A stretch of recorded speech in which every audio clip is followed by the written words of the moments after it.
I reported last week on the police service of Northern Ireland's head of professional standards breaching professional standards herself by getting caught drink driving, crashing her vehicle and then leaving the scene of an accident.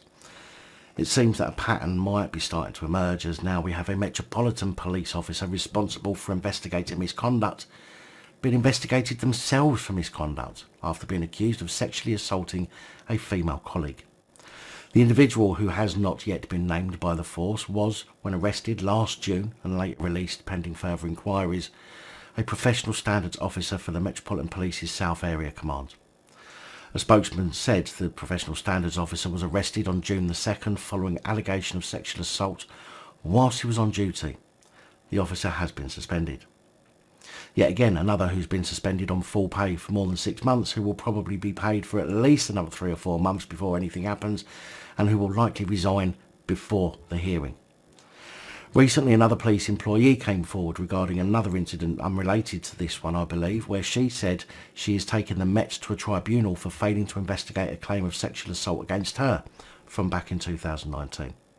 This too seems to have been another serving Met Police detective who is thought to have been responsible for investigating sexual offences. The incident happened when the two were apparently alone in a station together, and the civilian employee reported it 10 days after it happened. However, the Crown Prosecution Service decided not to proceed with a prosecution against the officer due to a lack of evidence.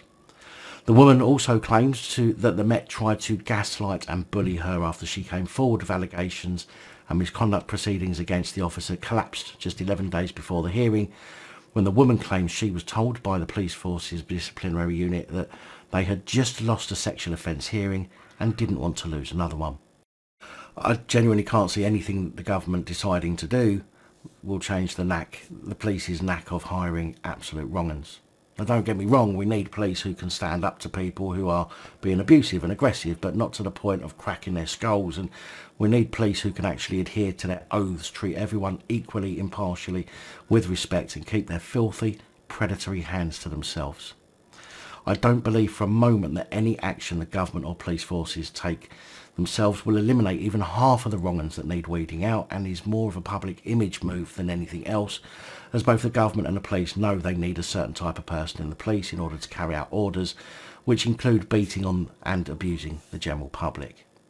So there we go, 2 more Met Police who simply can't keep their filthy paws to themselves. It's genuinely becoming a bit of a mission to report on all of these absolute wrong-uns.